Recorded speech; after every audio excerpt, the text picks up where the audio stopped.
We're going to get the ball rolling. So tonight, I want to keep it short and simple. One thing about me is that I like to, I tell people life is really simple. And as a believer, as somebody who follows Christ, you have to understand as well that when you read, because I read the word, so when you read the word, you begin to see things that you never hear in a sermon or service and stuff like that, because a lot of times people just loop the same type of information.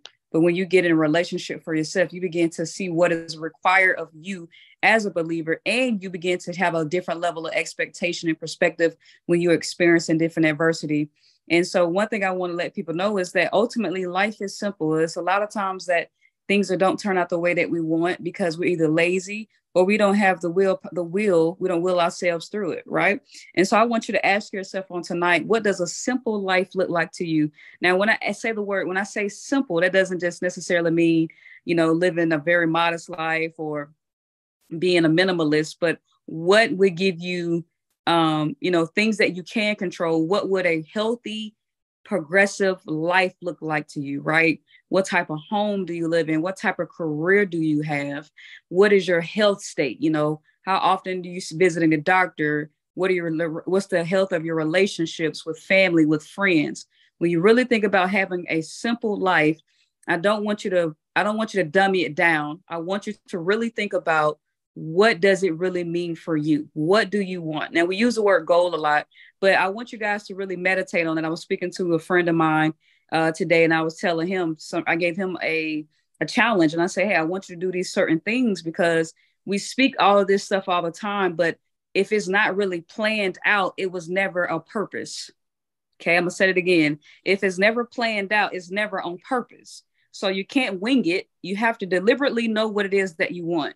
So my little cousin came over here last week to my house, and I shared this on no, he was here last Wednesday. So he came over and I shared on my in educational call last night.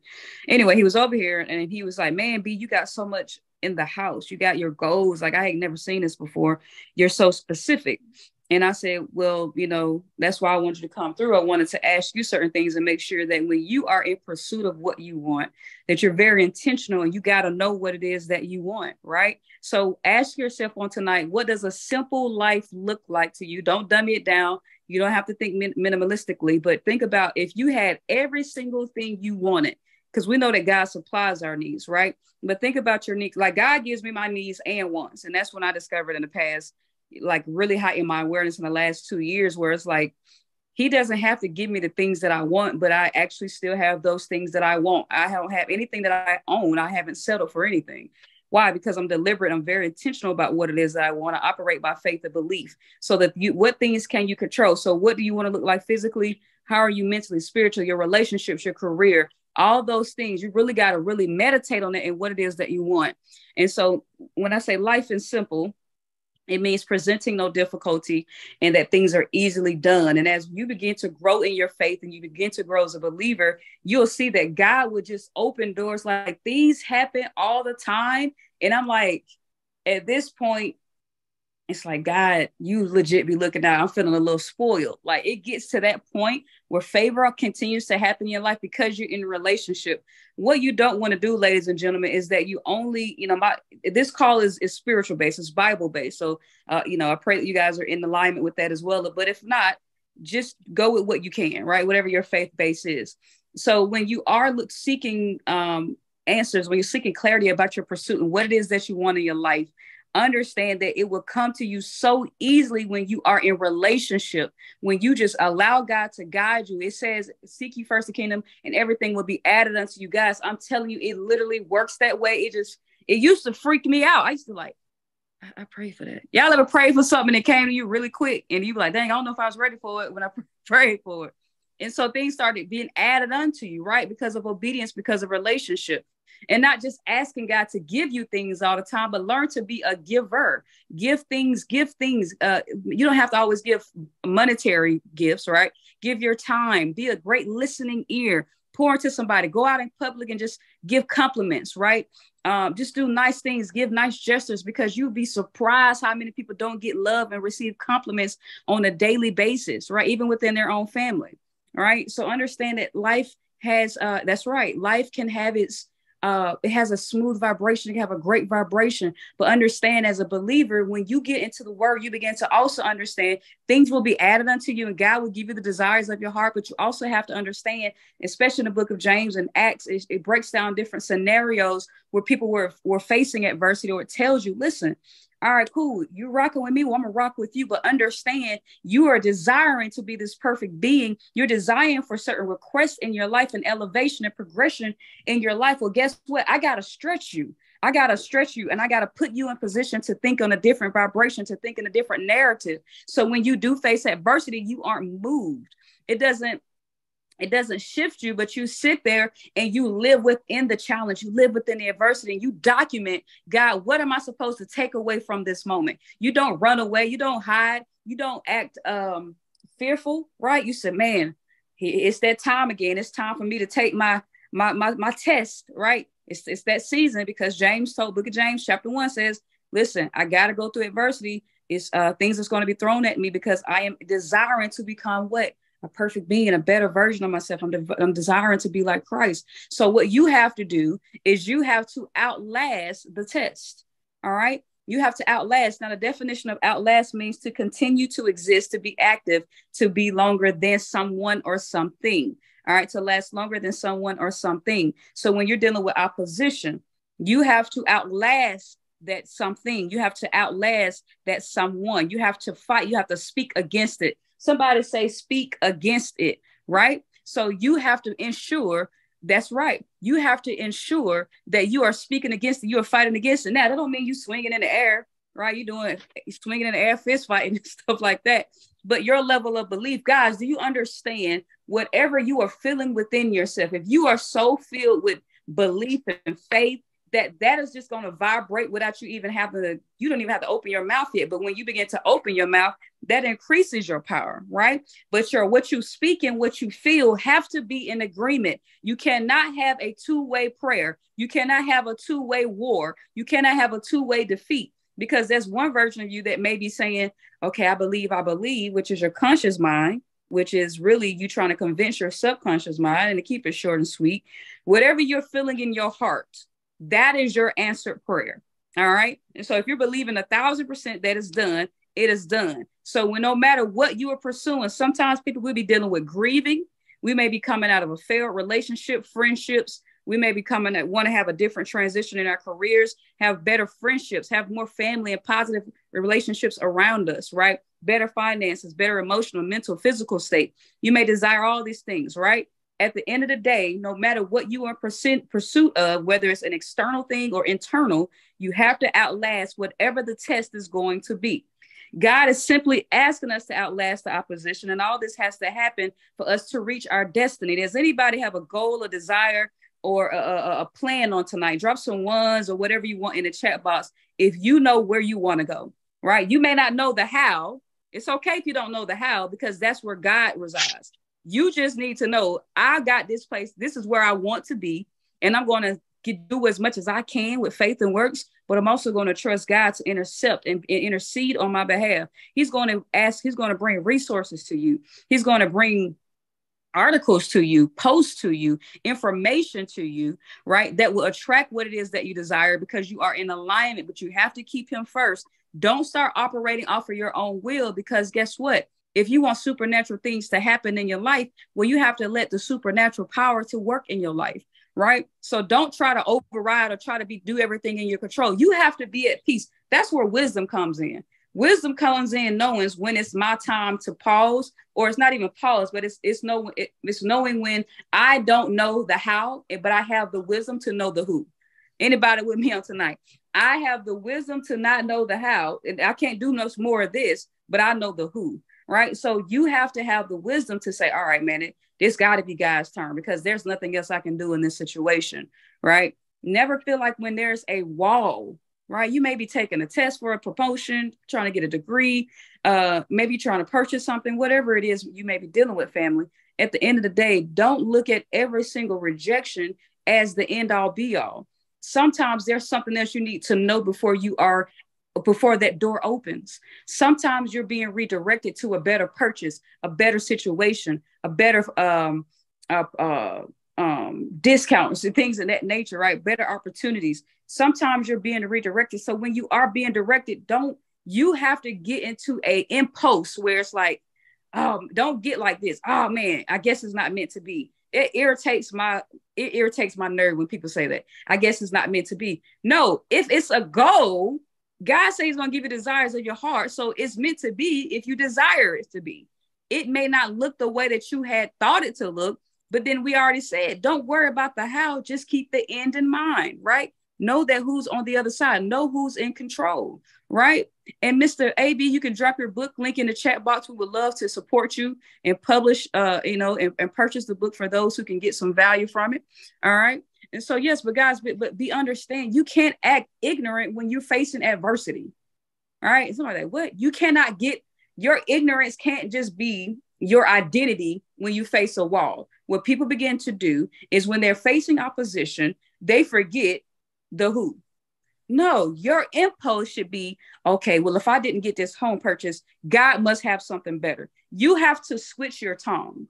You have to make sure that whatever you speak and whatever you feel is impulsive positivity. How about that? Whatever you speak and feel has to be in the impulse of positivity. You have to be so positive. You have to be so optimistic that it get on people's nerves, right? Not to the point. That it gets on people's nerves because most people have a negative state, have a negative mentality. That is their second nature, right? Well, what's your first, second, and third? It needs to be positive, positive, positive, right? But you don't want to be ignorant to the fact that there's going to be adversity, right? You know things are going to happen. Opposition is supposed to be opposition is mandated in your life. Life is simple, but depending on your request and depending on what you believe in, and me being a believer of God and Christ, I know I am responsible. I have signed the dotted line that I'm supposed to face opposition because of who I am and where I'm supposed to go. God's glory cannot prevail if you don't have opposition, right? Sean shared about him going through homelessness and going through a career change. Well, that could have been a testimony. His book, his testimony could be somebody's chapter that needed to read. It could have been a chapter missed in the Bible, right? We're going to call it the new edition. So what opposition that you have gone through, that you've gone through, or that you may be facing on tonight, that somebody needs to know. So understand when you go through the opposition, don't walk around here as a mute. Don't have a silent tone. Somebody has crossed your path, but they never knew that you went through something and you was deliberately sent into their life to help them persevere and go through what it is that they're going through. But because you are not allowing his glory to prevail, or you are ashamed, or you are embarrassed, right?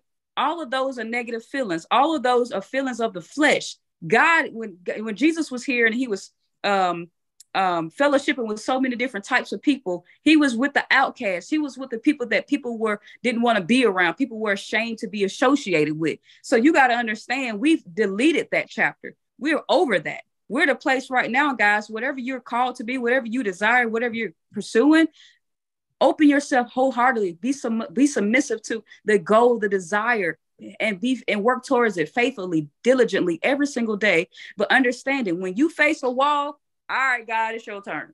That's all you got to say. All right, God, it's your turn. You've done every single thing that you can. All right, God, it's your turn.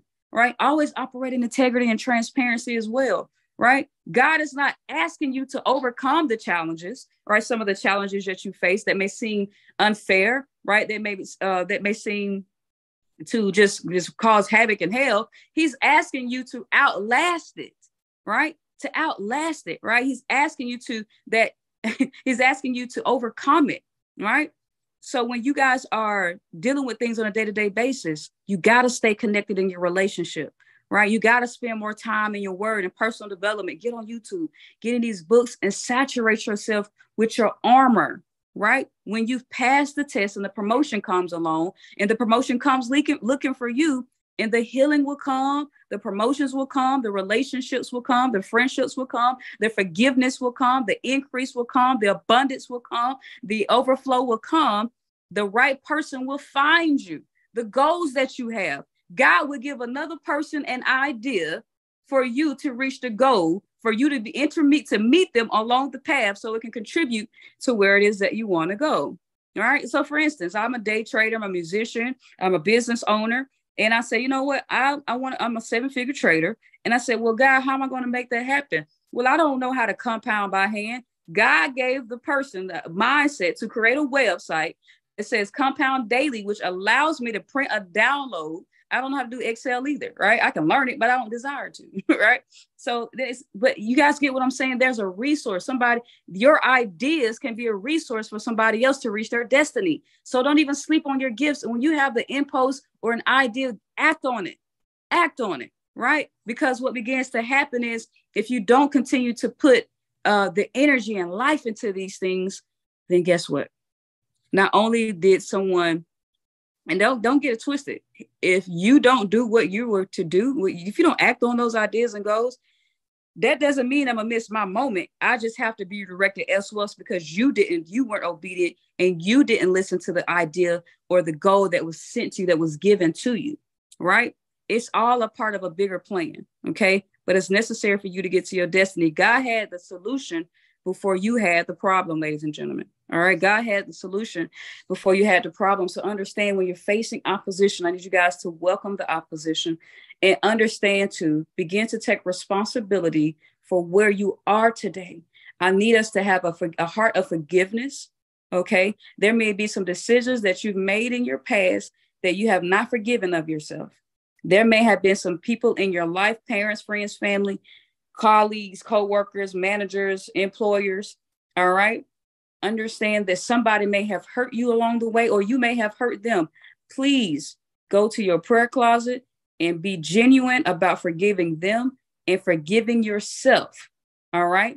Because oftentimes we're looking for other people to forgive, but a lot of times we need to forgive the decisions that we've made along the way. All right. And as you begin to do that, then you can say, you know what, life, you're going to start feeling a weight lift off of you. Now you're operating in forgiveness, and then things that you desire, go seek the information. Don't just wait for it to be handed to you. Don't just wait for the clients to come. Don't just wait for the materials and the resources. You got to go seek information, seek a relationship, seek networking, right? You put yourself in the right situations and the right experiences in the moments, right? Understand everything is a part of your overall plan. It's a part of your destiny, but you got to make sure you relieve yourself of any weight. All right. And begin to pursue that simple life. Remember, when I say simple, it doesn't mean you dumb it down or minimalistic and you trying to live very, on a budget. I'm saying peace. Life is peaceful when you're operating in his will, when you're following his desires, but also understanding that peace also comes with the adversity for you to be stretched, to you to get to new levels. All right. So what you can control is how often you go to the gym. You can control what you eat. You can't control what's going into your body. You can't control what you listen to. For instance, I am in a space now where I'm wholehearted. I love rap music, but as I kept maturing and growing, it started becoming harder to listen. Because as I started listening to so much personal development, it started hurting my ears to listen to music that was dummied down. So I'm kind of conscious of what type of music I listen to. Listen, I'm a big Jeezy fan. I'm from Atlanta. T.I., Jeezy, everybody, right? Jeezy dropped an album last year called Snowfall. The album is absolutely amazing.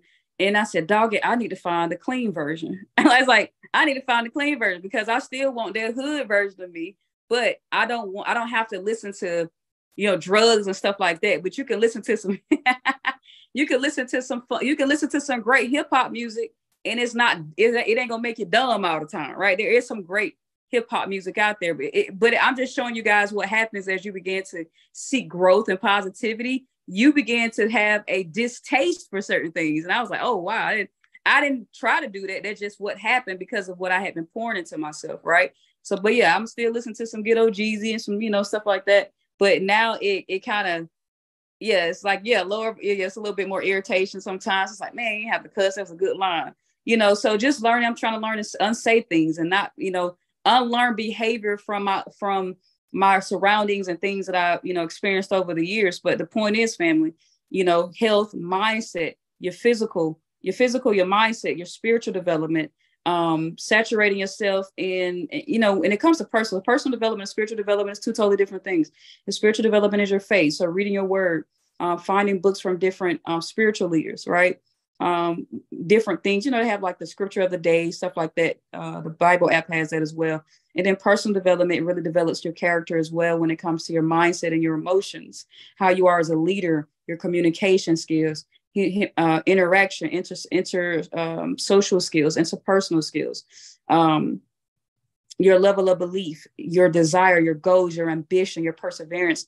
That all that stuff is taken from the Bible, then it's translated into a more mental mindset side as well. Your emotions, how do you act, your attitude? Again, as you evaluate all these areas of your life, your social life, your finances, life can be so peaceful and simple when you become more knowledgeable and you begin to take the right action. With knowledge and right action, how can you fail? Right? With knowledge and the right action and always doing good, how can you fail? I'm not saying that you're not going to face adversity, because you can be, people dislike Christ for being a great person. So understand, there will be people who dislike you because they don't like that people like you. There are people who will hate on you because you're getting the attention, but because you operate out of humility and they operate out of ego, they see you being a benefactor, but you're passing it along to God, but they want the glory for themselves. So they envy you. Ooh, that was good, be real. They envy what you don't edify. Ooh, that was good. They envy what you don't edify, right? So just understand, ladies and gentlemen, life is peaceful and life can be simple, but you also have to be prepared for opposition as a believer, because you are meant to be stretched. You're asking for great things. And sometimes if you haven't even accepted that on your life, then God is reaching for you, okay, to accept it. And the only thing is to help people to come closer to Christ and get in relationship. And so, but just understand that, ladies and gentlemen, life is peaceful. Life is simple. Welcome opposition, okay? Welcome opposition. Don't fear it. God didn't give us the spirit of fear. Don't fear opposition, okay? Understand that it can be easy. It can be simple, but he just wants you to outlast the opposition. Why? So that you can get where you're going. You can have the encounters that you need to encounter. You can experience the resources and come in contact with the resources, every single thing that you need, that you can have the healing that you need, the forgiveness that you need to send and receive. It's just so many avenues, of so many parts, but you can start to wake up one day and live a flourished life. I want everybody to get to a space in their life. I want y'all to think about, and I'm actually almost done. What do you think about all day? Not what are you forcing yourself? Like, there's conscious thinking and there's subconscious thinking. What is in your daily behavior do you think about every day? Like really sit back and think about that. Do I have time to think about myself? Do I have time to think about my goals? Or am I so overconsumed with my responsibilities in my career? Am I so consumed with, taking care of other people, my children, my friends, my family?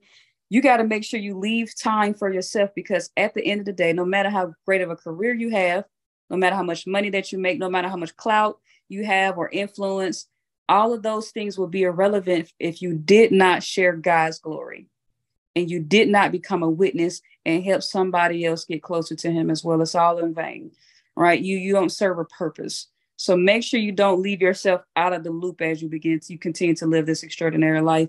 You find gratitude in life, things that you have a distaste for, or things that bother you, annoy you, and irritate you. Learn how to get yourself out of those situations so that you can make more room to love.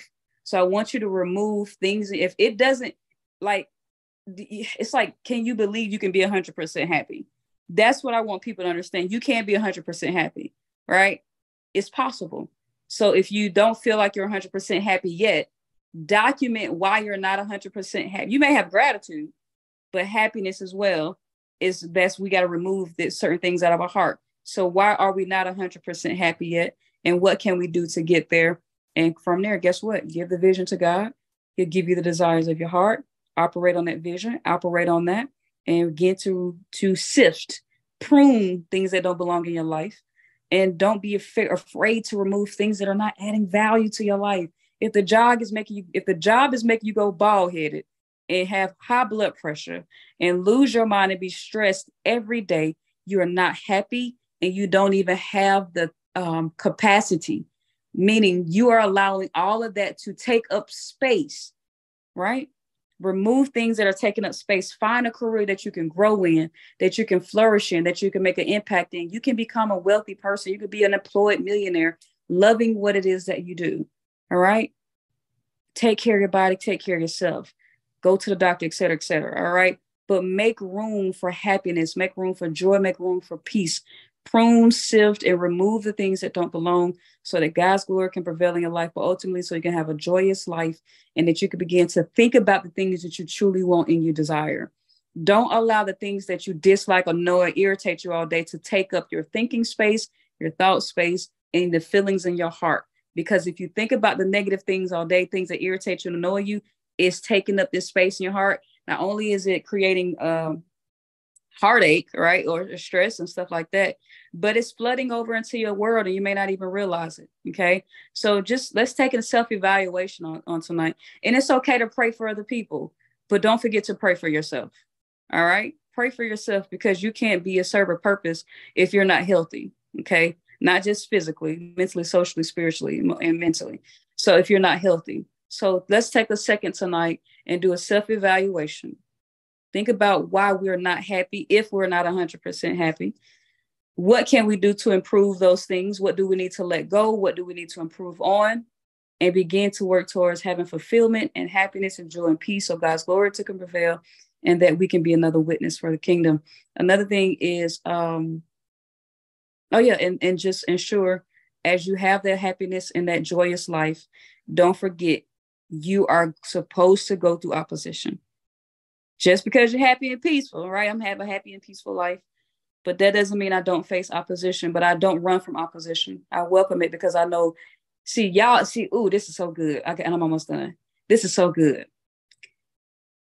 The book of Job I don't know, this just hit me. Opposition can come in two variations. God is going to send you opposition, or you can create the opposition by making poor decisions. Okay? God will send you there's spiritual opposition, and then there's worldly opposition you created for yourself. Drinking and driving and hitting somebody is your opposition you created by not drinking and driving, right? Not picking up a book about how to have better finances, getting on YouTube, Instagram, TikTok, encyclopedia, and Google, and binging on how to become financially literate, and you're still suffering in your finances, is the opposition you cause for yourself because you're choosing not to seek information, choosing not to be educated. Eating fried foods, fast foods, not working. Do y'all see what I mean when I say you create certain opposition? Yes or no in the chat box? There's opposition that people simply create from themselves, simply for being lazy and pure neglect, right? That's the opposition most people be trying to pray themselves out of, the opposition that they've created. But then there's spiritual opposition, because God told me he won't put more on me than I can bear. So guess what? When I face opposition that God sent me, I already know oh my goodness, it's already premeditated. It's already pre-known that I'm going to be able to handle it. So why would I run from something that God created for me? Come on, be real, right? So please know the difference. Your opposition, man-made opposition, and God-made opposition, it's a difference. But what happens when we create man-made opposition, we're asking for God to help us out of that, right? So let's make wiser decisions. Let's read. Let's become further educated, right? The worst thing that we can do is have access to information and still choose to be lazy. I always love this quote my friend said, people have the freedom to be lazy. People have the freedom to be lazy. That is so scary, right? Not just physically lazy, guys. You could be lazy by procrastination, but not doing the little thing. I don't even like to say little, by doing the basics. We choose to be lazy. And that's what we end up doing with the freedom that was fought for us. It's the saddest thing. But understand, when I say opposition, I'm not talking about you riding around with a expired tag and get pulled over from the police and then ask God to help you out of an opposition you created. I'm not talking about that. That's man-made opposition, right? I'm not talking about you running a red light and getting cussed the police officer out for pulling you over. Right? Y'all see what I'm saying? So I have some self-responsibility, have some self-accountability, knowing the opposition you created, and having discernment, spiritual discernment, and pray to God. God, give me the ability to discern what you sent for me. Give me the spirit to discern people who are not supposed to be in my path. Give me the spirit to discern how to remove myself away from situations. Give me the spirit to discern what you meant for me, what is sent for me, to have a level of awareness by reading the word, by reading spiritual books, by reading personal development, and staying in relationship, right? So man-made opposition and spiritual opposition that God created. Do y'all feel the difference of the weight lifted? God will not put more on me than I can bear. That means I can bear all the opposition he sent to me, which gives me a peace of mind because I know I'll make it through. Right? So be mindful of the opposition you create for yourself, and then you call on God to help you out of something that you put yourself in. That's like the prodigal son, right? He wanted to go out there and live his life, live lavish, but he came back to his father. Well, his father wanted him to come back. That's how God does. See, the opposition we create is like the prodigal son. We want to get that inheritance early. We want to go live a big life. We're trying to hang out in the big leagues, and we lose it all because of poor decisions that we made. And now we're praying to God to get us out of the pigsty, right? But because God's love and grace and mercy is so sufficient, he says, listen, I don't care if you did all that dumb stuff. I still want you back. I still want you home. Right? But that's opposition that we create. You have to make a decision when you're going to learn the lesson. Learn the lessons. Stop choosing which lessons you don't want to learn. Just finally learn to listen. Just operate with honesty and transparency and integrity, guys. Life is simple, but never be afraid of spiritual opposition because it is meant to stretch you, but understand you can live a life of 100% happiness and peace. The choice, is up to you. Man, I hope y'all got some value tonight. I said something a couple of times. I got to go back and listen to the playback because I know I said something that just took me out of here. All right. But that's the call tonight, ladies and gentlemen. Okay. So thank y'all for tuning in. The Generational Wealth Community Chat. We always drop a hashtag for one of the biggest takeaways on the call tonight. So y'all tell me what's going to be the hashtag tonight. All right. And we're going to drop it in the community Telegram chat. What's the hashtag? Y'all tell me in the Zoom chat real quick. I don't know. I see we got some nuggets, Mr. Wealthy. Thank you for dropping this. Don't be your own opposition. That's right, Sean. Don't be your own opposition. And we all do it. Man-made versus God-made opposition. I think everybody's trying to figure it out. What's our hashtag tonight? Oh, my goodness. Welcome opposition. Spiritual opposition. That's the hashtag tonight. Spiritual opposition is the right opposition. All right. Spiritual opposition. Y'all dropped in the Generational Wealth Community Chat. I'm going to drop the playback tomorrow. Y'all have a beautiful night. Remember, self-evaluation. Take responsibility for the decisions that you've made. All right. Understand that you can have a fulfilled life of peace and happiness 100%. But as a believer, there's going to be spiritual opposition sent to you because you are to be made a perfect being. There are testimonials to be had for voices to hear your voice so that God's glory can prevail. But understand that there's spiritual opposition that God is going to put on you. But understand when you make poor decisions and you neglect certain things and you just neglect information, education, taking care of yourself, neglecting, removing yourself from a situation, environments, and workplaces, you created man-made opposition. And then you're asking God to pull you out of that. That ain't what I'm talking about. All right. You're going to put more on you than you can bear by depending on, oh my goodness, I'm trying to be done. You're going to put more on you than you can bear by making man-made opposition. God said, I won't put more on you than you can bear. But when you make poor decisions, you put more on you than you can bear. And you asking God for a bailout. Woo-hoo-hoo. Oh, that's so good. Oh, that's so good. Listen, that's it. I'm done talking. I love y'all. Have a beautiful night. Happy Tuesday. Peace and blessings to you.